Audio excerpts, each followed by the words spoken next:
अपने वो नहीं कहते कि लगन मत करवा जाओ तो जाने ही मेरा जवान जाए तो चाले नहीं मैं क्या भेड़ तो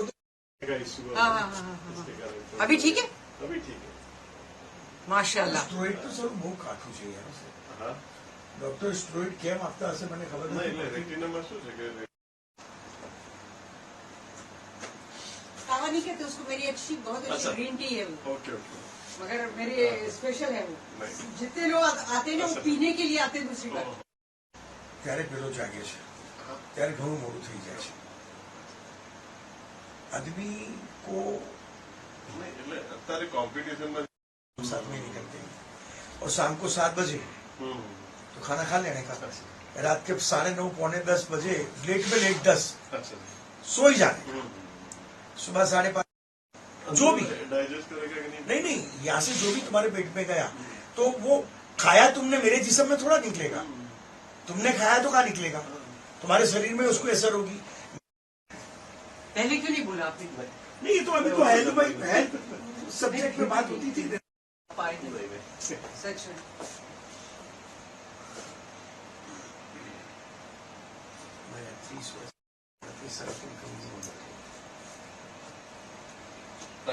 और हमारा जी राखी ये रही उसको एक प्लेट में 9:30 10:30 11 વાગે લગભગ અમે 11:30 એમએસઆર પીટ હાઉસ પહોંચી ગયા આપણા ગુજરાત ભવનમાં જ અમે તો રોકાઈ ગયા કેમ કે ત્યાંથી 3 થી 4 મિનિટનો રસ્તો ચલો પેદલ 5 મિનિટ આમ બી તમે વ્હીકલમાં બી જાઓ તો તમારે ગેટ ઉપર તો ઉતરી જવું પડે પછી ચાલીને જવાનું અંદર એના કરતા અહીંથી ચાલીને જવામાં હું ફેર પડે સર્કલ ફરવા ટ્રાફિક ગાડી વ્હીકલ પાર્કિંગ ના અંદર બધું પાર્કિંગ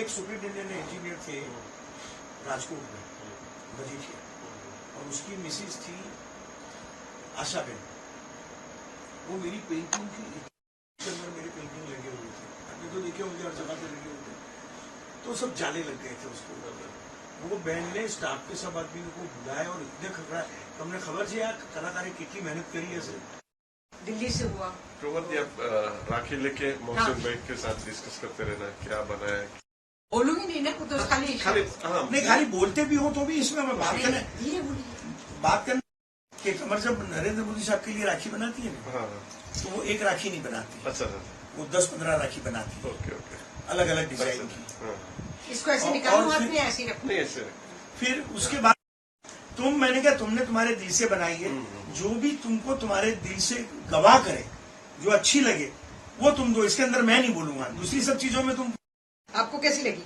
नहीं बढ़िया है सिंपल एंड स्वीट बहुत बड़ी बड़ी भी नहीं अच्छी लगती ना वो कलाक से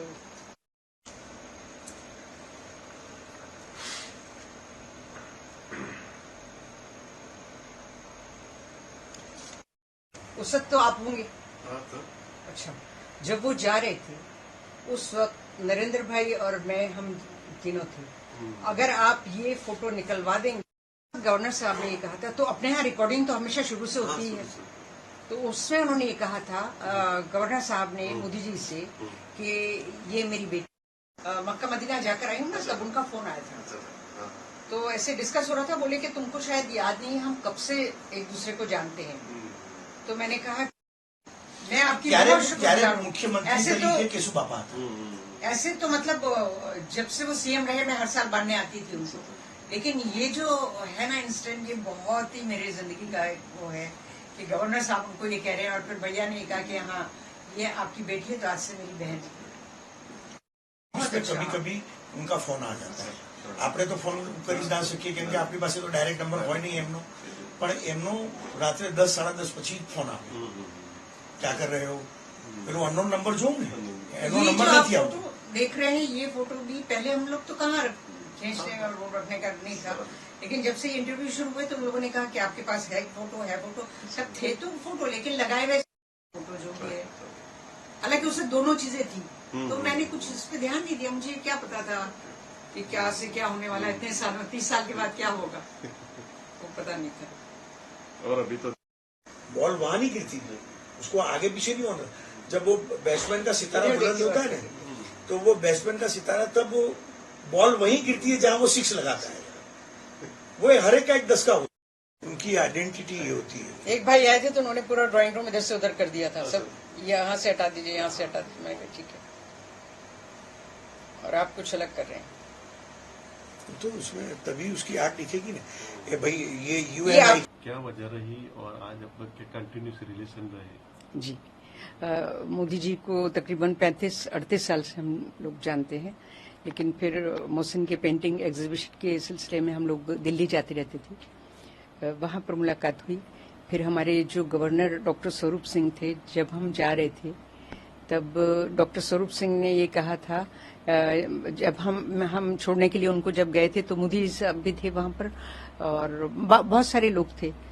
तो गवर्नर साहब ने मोदी जी से कहा था कि ये मेरी बेटी हैं, आज से मैं इनको आपके हवाले करके जा रहा हूँ।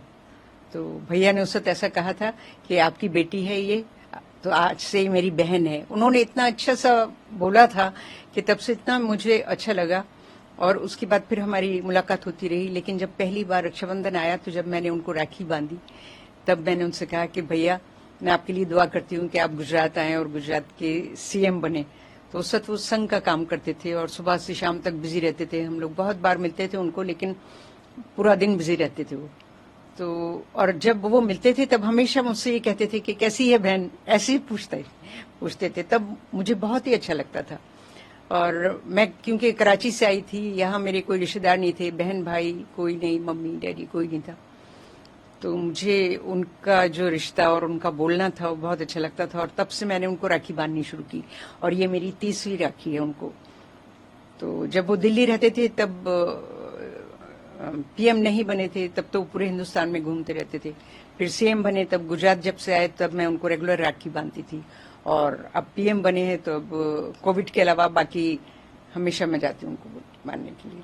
और वो रिश्ता इतने बड़े पीएम होकर वो हमारे साथ रिश्ता रखे हुए हैं, ये उनका बड़कपन है और वो निभा रहे हैं। तो मैं तो छोटी हूँ, उनसे बहुत ही मामूली इंसान हूँ। मुझे जाहिर है ये मेरी किस्मत है कि मैं उनको इतने सालों से राखी बांधती हूँ और वो भी निभा रहे हैं और मैं भी कोशिश करती हूँ कि मैं थोड़ा सा मैं भी निभाऊंगी उसको। क्या हर साल दुआ मांगते हो और किस तरह से उनके लिए? मैं हमेशा उनके लिए जब से मैं मिली थी और बहन उन्होंने कहा था, तब से मेरी फीलिंग तो यही थी जैसे एक भाई के लिए बहन की होती है। हमेशा मिलते थे, बहुत अच्छे से बातें करते थे। उस वक्त बेटा हमारा छोटा था, उसके बारे में पूछते थे, मोहसिन कौन सी पेंटिंग बना रहे हैं, क्या कर रहे हैं। मोहसिन आज जो पेंटिंग की दुनिया में इतना नाम है उनका, वो इसी वजह से है कि मोदी जी उस वक्त से मोहसिन के जो पेंटिंग थे उसके बहुत चाहक भी थे और वो बताते भी थे। करंट टॉपिक को लेकर मोहसिन काफी पेंटिंग बनाते थे। जैसे अगर आपने देखा हो तो पोखरण ब्लास्ट का जो 96 या 98 में जो पेंटिंग बनाया था, अटल जी को दिया था, वो भी मोदी जी की वजह से हम लोग वहां तक पहुंचे थे और वो बनवाया था उन्होंने और हमने उनको दिया था। फिर कारगिल वॉर पर बनाए, टेररिज्म के ऊपर बनाए और बहुत सारे पेंटिंग बनाए। तो इस सिलसिले में हमारी बहुत बार मुलाकात होती रहती थी। तो आज जो कुछ भी हम हैं वो उनकी वजह से है। काम तो होता है लेकिन उसको सराहने वाला भी कोई होना चाहिए और उन्होंने पूरे हिंदुस्तान में और पूरे वर्ल्ड में पहचान दिलाई। और मैं नाचीज जो हूँ उनकी वजह से ही मुझे भी थोड़े बहुत लोग जानते हैं कि मैं मोदी जी को राखी बांधती हूँ इतने सालों से। मुझे बड़ी खुशी होती है और हर वक्त मैं उनके लिए दुआ करती हूँ कि उनकी लंबी उम्र हो और अच्छी सेहत के साथ वो इसी तरीके से जो काम कर रहे हैं वो करते रहें। इस बार क्या दुआ मांगी आपने और किस तरह से उनको राखी बांधोगे? इस बार मैंने पहली दुआ तो वहाँ मैं जब अभी 2 महीने पहले मक्का मदीना गई थी तब इत्तेफाक से उनका फोन आया था। इत्तेफाक से कभी कभी खैरियत पूछते हैं फोन करके, तो मेरे जाने से पहले फोन आया उनका। तो हम लोग तो सो गए थे, लेकिन जैसे ही फोन आया और फिर वो पता लगा कि उनका फोन है तो मैं तो एकदम उठकर बैठ गई। तो बोली, वही उन्होंने कहा कैसी हो। पहले मोहसिन ने उठाया तो मोहसिन से उन्होंने थोड़ी देर बात की और बात करने के बाद कहते हैं मेरी बहन को दो फोन। तो फिर मैंने लिया फोन। फिर मैंने कहा कि भैया मैं जा रही हूँ, मैं आपके लिए दुआ करूंगी कि आप इस बार 2024 में भी आप इलेक्शन जीते और आप ही पीएम बने। तो उन्होंने ये कहा कि आप मेरे लिए तो दुआ करोगी ही, लेकिन पूरे हिंदुस्तान के लिए दुआ करना। तो मुझे बड़ा अच्छा लगा कि इन्होंने पूरे हिंदुस्तान के लिए दुआ करना कि सब ठीक ठाक रहे, अमन और सुकून रहे। तो मुझे बहुत अच्छा लगा था और मैंने वहां जाके दुआ की उनके लिए बाकायदा कि भैया को मतलब इस बार भी वो इलेक्शन में आए और अच्छे से जीते। बस बहुत अच्छी बात है कि वो तीसरी बार पीएम बने हैं और आगे इसी तरीके से वो काम करते रहें और सबका साथ और सबका विकास होता रहे। ये मेरी दिल से दुआ है। जो लोग इसको मतलब नहीं समझ पा रहे हैं वो समझें कि उनका जो है मकसद कुछ और है और वो हिंदुस्तान को बहुत आगे ले जाना चाहते हैं, लेकिन जिस तरह वो कोशिश करते हैं इसी तरीके से करते रहें और हम सब उनके साथ रहकर उनको सराहते रहें और इस तरीके से चाहते रहें सब।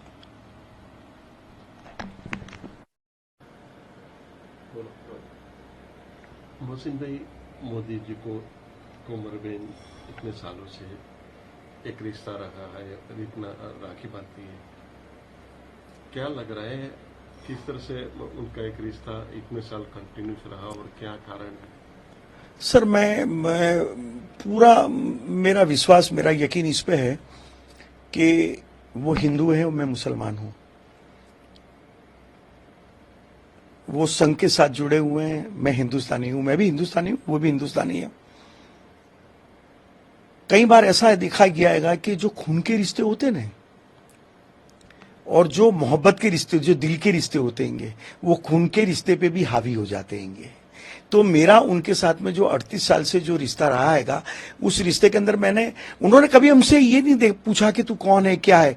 मैं अपने कर्म करता रहा, वो अपने कर्म करते रहे और उस कर्म के अंदर हमारी अंडरस्टैंडिंग ऐसी बनी रही कि मैं जो कुछ भी करता था उनको अच्छा लगता था और वो जो कुछ भी करते थे या जो कुछ भी हमें कहते थे तो हम भी उनकी बात को समझते थे, गहराई से समझते थे और करते थे। और जब मेरी मिसेज के साथ में उनका रिश्ता बना भाई बहन का, तो मुझे ऐसा लगा कि आज हिंदुस्तान की आबादी 140 करोड़ की है।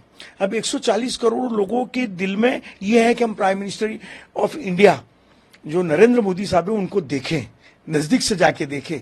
मगर हर एक की तो ये किस्मत नहीं होती ना कि वो प्राइम मिनिस्टर को इतने नजदीक से जाके देखे।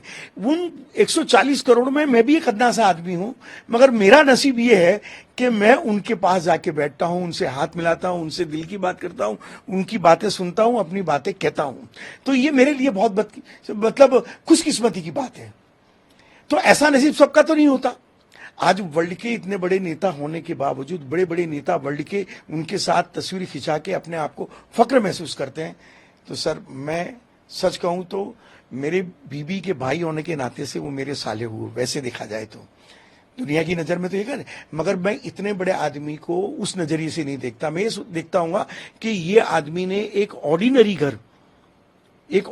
घर में पैदा होकर के आज पूरे विश्व में उन्होंने हिंदुस्तान का नाम रोशन किया है। अपना तो किया ही है, उसके साथ साथ पूरे हिंदुस्तान में उन्होंने दुनिया का नाम रोशन किया है। और ऐसा आदमी के साथ मेरा जुड़ना बाय हार्ट, पॉलिटिकल नहीं, इकोनॉमिकल नहीं, किसी चीज से हमारा लगाव नहीं है, सिर्फ हमारा उनके साथ में दिल का रिश्ता है। और मैं चाहता हूं कि जब तक मैं मरूं, वो आज बड़ा प्रधान है, मैं ये चाहता हूं कि वो जब तक जिए, जितना भी जिए, अल्लाह ने उनकी जितनी उम्र लिखी है वो पूरी तंदुरुस्ती के साथ हो, अच्छी हो, सेहतमंद हो और वो अपने जो मकसद को लेकर के हिंदुस्तान को आगे ले जाने का टारगेट लेकर के चलते हैं उसमें वो कामयाबी करते रहें। बस यही मेरी दुआ है अल्लाह से।